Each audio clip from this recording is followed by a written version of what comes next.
everybody, and welcome to Born Political. I'm your host, Joe Delacruz. I wore a shirt last week, and it was called, they call it Groton, Grahten. This week, I chose to wear this shirt. It's a local business, Mystic Cheese. Even when I talk to people on the street about where it is, it's in the industrial park, located next to beer. The cheese is awesome. And I just want to make sure that I'm promoting local businesses while doing this show on public television. Tonight, my guests, this is like our 38th show.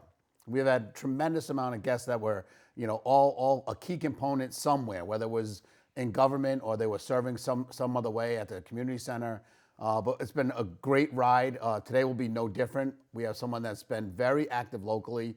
And we're going to get to the bottom of who he is. I want to welcome to the show Eddie Jacome. He's a friend of mine. Eddie, thanks for coming on to the show. How you doing? Good. How are you? Thanks for having me. Oh, no problem, man. So Eddie's helped me out in a few different ways, and we're going to get down to that because you guys heard my pleas and me begging because, through COVID, we knew how hard it was to get workers sometimes, and right over at Hillary Company where we struggled. We were very, very busy through it, and there's often I would give my buddy Eddie a call, and he'd come and be our truck driver for the day, or he would do whatever he needed to do, and that's what I really appreciated about him right off the bat. He's always been a helper. And I can't wait to learn more about them because there are things, like I said, we think we know people until we ask them questions. And here tonight, I'm going to do that. So, Eddie, this is Born Political. I tell people that everyone is political to a certain extent, and we want to know how you got there. And usually I just ask about your family and where you're from, and that's the starting question. Where were you born? Where you from? Yeah, I was born in Newark, New Jersey. Dad's in the military. That's kind of what brought us here to Groton, Connecticut, and been here the last 20 plus years. I think what brought me into government specifically is I was always interested in history. Yeah. I also was local, so I went to Fitch, graduated in 14, Fitch High. And, there was a history class, world history, I had with Professor Goldonowitz, and I still remember his name. And I was always fascinated with some sort of government and history in that perspective. And, everybody says, your senior year, you're trying to figure out what you're going to do with your life. Am I going to go into a trade? Am I going to go to college? And I think I was stuck. I didn't know what I was going to do. I think you're still a little stuck. Yeah. You are always moving and shaking. Your mind is always working and what's the next thing. But I want to get down to, so how long were you in New Jersey though? Like, were you a baby coming here? Oh yeah, I was, I think maybe probably 1 or 2 years old. So you never went to school in New Jersey? No. And your sister, you have one sister, and she's younger or older? Older, 5 years older. 5 years older. So she might remember New Jersey a little bit better than you did. Yes. And you came here by way of the Navy, which almost everybody in this area, including myself, if you look back, it wasn't my dad was in the Army. I was born in Germany. But if you look back further, my grandfather was in the Navy, and very much the same story that you just told. That's where they ended up, and that's where we ended up living.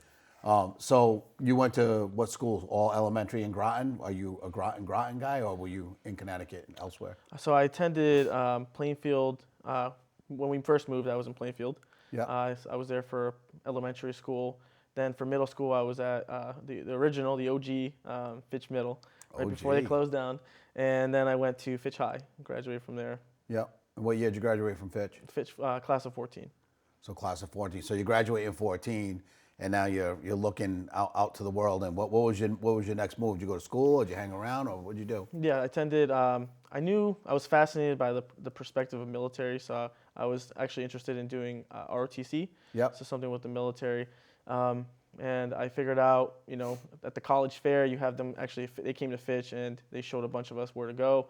I was interested. I went and I got some pamphlets, and there was one school that stood out to me. It was actually the birthplace of the ROTC program, and actually has the 4 major branches of the ROTC program. That's Norwich University, and that's in Northfield, Vermont. Yeah. And then you went up there and attended for how many years did you go there for? I went there from 2014 to 2018. Oh, you did? Yeah. So graduated from there with my bachelor's in political science. Political science. So a lot of times I'll get people on here and I say, well, everyone's political because they think that they're not, and everyone's political. There's something that you like, or there's things that you'd like to see done in your community, and then when they don't go that way, you get upset, and usually you get upset at the people that didn't make it to go that way. So everyone has their thing. So graduate in political science, and this is where I kind of know you, because now you're a graduate, you're back in town. And I was at the state rep at the time. I became elected in 2016, but you were around. and you started doing some things with us, helping on campaigns. Was Bob Statch in your first campaign? He was for state senate, right? 18th district. Yep. So, I mean, here he is, a college graduate. You come out and you are the campaign manager for what is a huge seat. And it's a big job. It's a big district. And you learn, too, I think, especially what you got to see was how different communities can be with a 10-minute car ride. 10 minutes to 10 minutes, 10 minutes to 10 minutes, and all of a sudden you're all the way in the northern part of the district, and it's different. And I think I watched you go through that growing of, wow, like not every place is like where you live. It's true. You learn different backgrounds. You go from being a very community in the city to going to a very rural area all the way up to between, as soon as you cross Griswold and Plainfield up there. Yep. It's a whole different side. Me knowing I lived up there for a couple years, it's just a different way of life up there for sure. And I think what I noticed too is, even though we're mostly the same. Rural and city, we all want the best things for our kids. We all want all these things to be good. But I think there's a level of automatic distrust between people that come from different backgrounds. And I think trying to bridge that is a hard thing to do. And I knew you guys did a great job. I know Bob worked his tail off, and I know you were at the center of that. Yeah. It wasn't a successful run, but it was in a lot of sense a way that you got to meet a lot of different people, I think, in on the outside. And you ended up going to Harvard. I forget the exact progression of your career, but you did end up in Harvard after Bob's campaign, right? Or where did you go after that? I did. So after Bob's campaign, we actually went to, it was making calls and working through the PAC, the House Dems PAC. Yep. So kind of working for them. There was bits of experiences here and there, piecemealing, finding some work. It's hard when, in the reality, nobody really talks about it, but when you don't have a lot of experience in your field, and a lot of the jobs you apply for want a lot of experience, but how are you supposed to get that experience when they don't give you that opportunity? So a lot of it was kind of working around. I actually jumped around. I was able to work at the Friendship School for a little bit in Waterford, working there. Then I was able to work for the House Dems PAC, made some calls there, kind of knocked doors for that, tagging along with Chris Connolly's campaign. And then I was also able to be an assistant clerk. I got a sessional job at the legislature, working for the Veterans Affairs Committee. So once again, another great opportunity that arose when working with our veterans and working for that committee when you're passing legislation to help, our veterans in our state. Just an awesome opportunity. So I was able to learn a lot. And I told them to hopefully keep my name in mind when an opportunity arose. I was looking for a full-time position then, and eventually one did the next session, and I was able to help a board and actually become a constituent engagement coordinator then, and that's where we saw you for a little bit. Yeah, and what amazes me is the amount of engagement that, 'cause I knew people like you existed when I was younger in the 80s and 90s. But I must not have hung out with them, because what I see now are guys like you, and there's a good core of young people that are really involved. That I think that I didn't get involved until I was later. I was almost 40 years old before I got involved, maybe in my mid 30s. And you guys are getting involved earlier. And what you're bringing to the table to me is a different perspective up there, one that we have to have. My phone is ringing in the background, but that's probably my wife calling right now. I'm actually on the show, honey. So you can. I've been caught. I'm actually in where I'm supposed to be. At least she knows where you are. She does. So your perspective is a little bit different. So when I was in Harvard, and one of the reasons I wanted to get a raise for the legislature was to make sure that if someone like you wanted to run, that there was the ability to make sure that someone could go there, not make a living. It's still not making a living. It's just, to me, it's getting by, but still be able to have a say in policy and what's happening in Connecticut. And you've done all that work. I mean, so you went up there, you did all your interning in Harvard, you got the job in Harvard, you worked for Bob, you volunteered for Bob pretty much. It was a slightly paid position. And then all of a sudden, there's a position that opens up for city clerk, which is a big position. And we talked about that off air and what it means. And I know you like the job. I know it's right where you probably wanted to be. How's it going there? What do you think of the job, of the work? Yeah. So it's definitely a different perspective. There's almost a distinct difference when you from federal government to state government to municipal government. It's very, at the end of the day, you're interacting with people and the actual, grassroots of the community. So a lot of it went from, working with bills, following the legislators, maintaining their schedule, booking events, to, making sure that I'm following proper FOI protocol, and making sure that the public is informed, and making sure that, basic customer service, when somebody visits or comes in from the community asking, where can I get this information, which department should I contact, I'm able to provide that information. So it's definitely a different perspective. And actually there's a lot more research in this job too, as there's certain things that we touch on that requires me, especially once we move into elections here too, because that's my main position as city clerk, is facilitating the election for the city. And that's a position now that's probably one of the most unwanted positions in America right now, just because of the climate. And I shouldn't say in America, because I really do believe still that Connecticut and most Connecticut residents do believe in our elections, although there's been a lot of chatter online nationwide. I think that most people I talk to really do trust our elections, but you are going to have to deal with any impropriety or anything that could come up. And I think most people, and even myself, before I got involved, I didn't understand the process. And you may not, and nobody really knows the job until you actually are in it, and your feet are in the shoes, and you're behind that counter, and they're asking you, when do we need to file this paperwork? A candidate may come in and ask for, when's the last day I can file before I can run for a position? And those are dates that can't be missed. And people get very unhappy when they are missed, whether it's their fault or not. You would probably bear the brunt of that. So that's something that you have to kind of brace for. Has anything happened like where you're like, of course, there's always going to be lessons learned. But and I know Deb Patrick was a previous city clerk, and she is an unbelievable person. I think it looked easy because she had done it for so long that it seemed like second nature. I'm sure you probably made some phone calls to her, possibly, or I have. It's absolutely. Why wouldn't you? Why wouldn't I? When she's the bearer of the knowledge, why would you not reach out to that source of knowledge? And she's definitely been an awesome person to reach out to when I'm stuck. I need some guidance. I've reached out to her. For example, one big thing that you've probably heard of with the city is our elections have been in May. Biannual. So now that there was Public Act 21-2 or -1, would actually give the opportunity for the council to vote on keeping whether or not it was going to be moved to November. They could switch it back to May. That did not pass. So thus the election will be moving to May. So we are now with the town, and our elections will be in November. And I think if anyone's watching this show, they may be surprised to hear that, because I think a lot of people just assume, and I've heard both sides of that. I've heard some people say, you know what, I'm at the booth anyway in November, I'd like to do it. And then on the opposite side of that, I think there's real concern about gathering enough candidates, because I think what most people don't understand, most people think that people all run for politics because that's what they always wanted to do, and they're looking for this power. And I can tell you this, every person that I've met locally, and even up in Hartford, they started with a fire in their belly because of something, because they wanted to change something or make something better for community.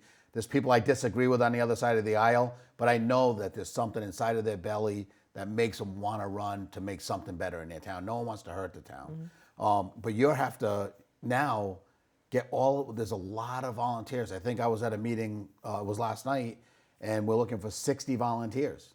60 people, I know that's the Democratic side. Well, and we know, so the Republicans are probably also looking for 60 folks that want to become part of this town. And I think in this age where you're called on the carpet through social media, it's just a more difficult choice. And that's something, not that you're recruiting, but it's something that you have to make sure that everyone really understands what these dates mean. So that's something that I know people reach out to you and ask you, hey, when do we have this done by? Those are things that you're going to have written in stone, and you may scratch them on the back of your hands, so you're not, right? Yeah, actually, we just recently in the last 2 to 3 weeks, the election calendar was released.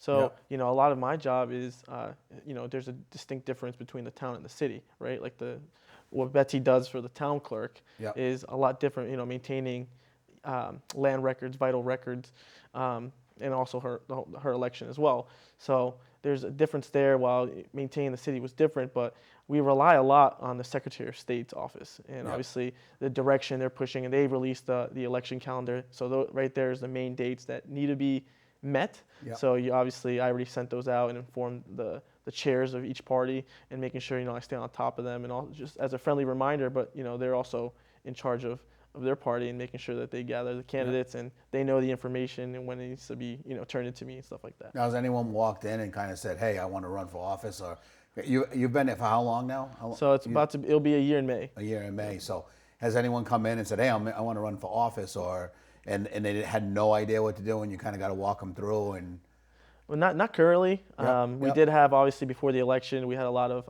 absentees. Yep. But I think that's where a little bit of a major confusion comes between the distinction between the city and the town.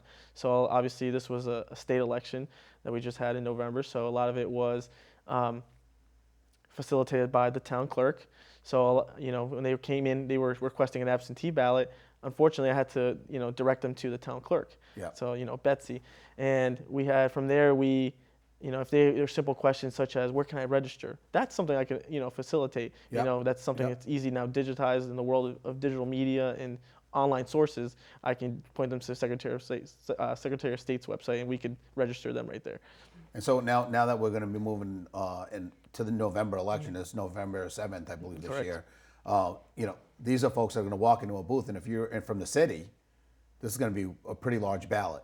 You're going to have your RTM candidates, you're going to have your town council candidates, and you'll flip it to the other side, and it's going to have all your city, municipal, mayor, right? Everyone's up this year, the whole council. Correct. And mayor too? Correct. So everyone's on. And that's where I think some folks that were saying it's a little confusing, but we'll see. And that's the beautiful thing about democracy.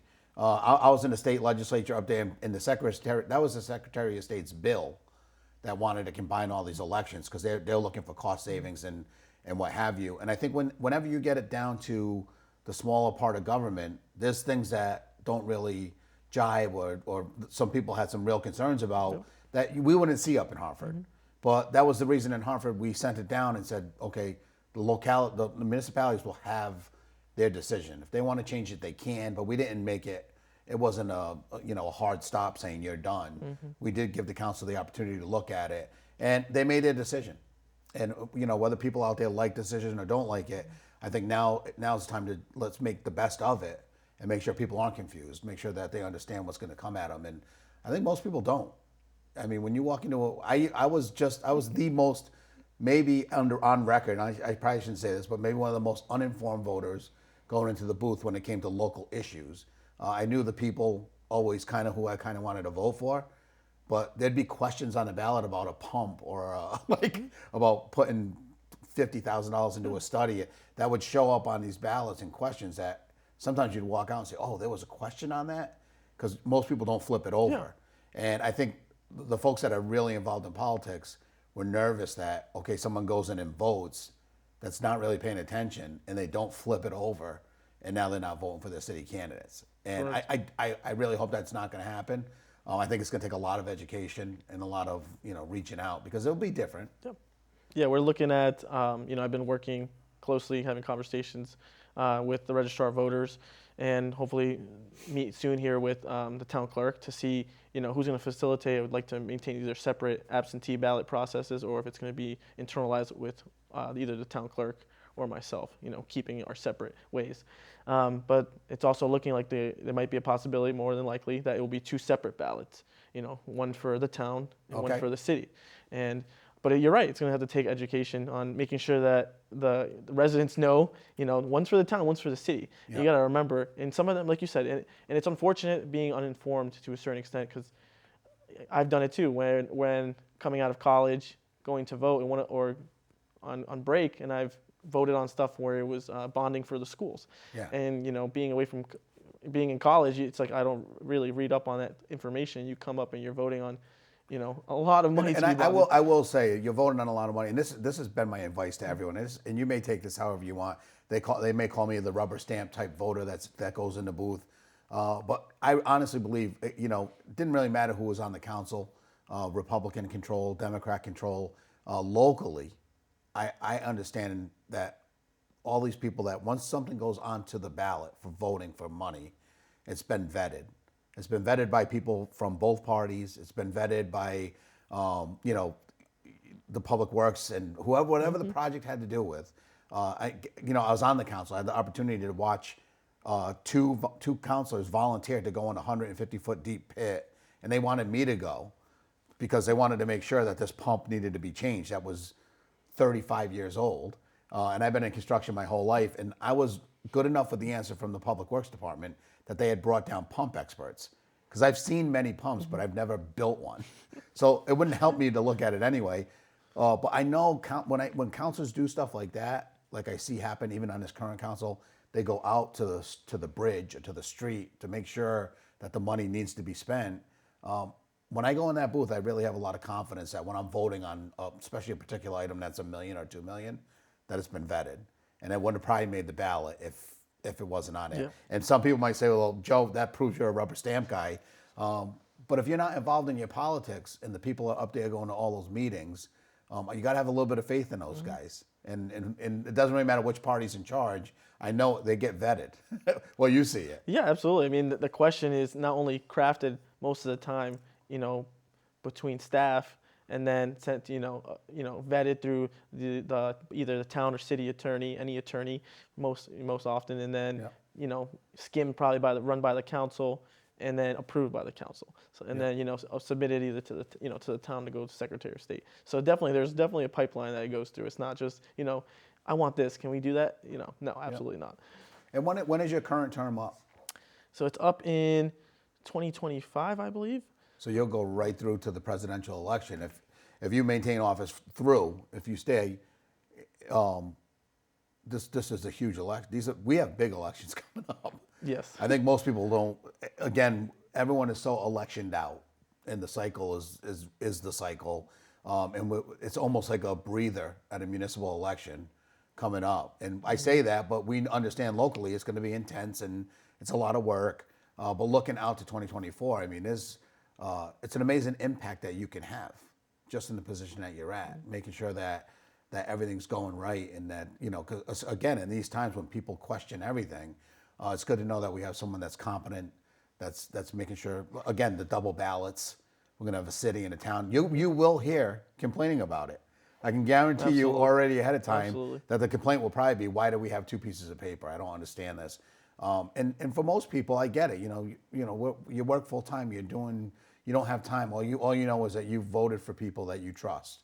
And when you see anything different, it confuses you. When you're voting at a different time of year, you may get confused. But it's also on you. If you're out there listening to this, and I'm giving you all the excuses in the world, because you need to really look in your community and find out when you're supposed to vote, where you're supposed to vote, because that is our civic duty. And we're going to do our best, or you're going to do your best to get it out. I'll make a video about it when we get close to the election about what we need to do. But really, it falls on people's shoulders, right? And if they want to know anything, they can call you. They can reach out. How many different ways? Absolutely. Yeah. No, you can reach out to me. No doubt that people are not ready for change, right? People dislike change, especially things that they don't people, not as in that they don't understand, but that we don't know. This is the first time that the city election has been in November. So this is something completely new. In 100 and something years, right? Exactly. Since it was created, So there's nobody that's going to be able to say, well, I remember when we used to vote. No one can say No one's there. So I have truly, witnessed history, and that's some of the perks of my position is being, at the table when that vote was cast and finally that vote, and it can definitely, in the direction of the city and the election and the future elections to come. So no doubt about that. And you're getting to an age now where people are going to ask you where you started and how you got involved, and because you've done a few things now. And it's always been, to me, to be able to have a guy like you, and you did come up and say, what do you think? You like the job? What do you like about it? And I'm excited about it. I knew that, early on, like on the RTM, when we were able to make the kids start keeping score in basketball, that was like this legislative victory for me, that we were able to, because it was something that they didn't do. And it was a 12-year-old division, and for some reason, Park and Rec didn't have them keeping score. And we changed that. And then I saw that you could actually physically change things through legislation. And I think most people think that can't happen. I think most people that are involved, even locally, think that, well, I can say what I want to say, but it's just these guys that are doing all this stuff. And that's not really true. Correct. One voice sometimes can make a difference if you get up there. Absolutely. I think, and I think it's sad to think that people are one voice for them. It's like, well, my voice doesn't matter. It doesn't matter. And it's not about being the loudest in the room, but it's being able to have the power and the motivation to speak your mind on what you believe.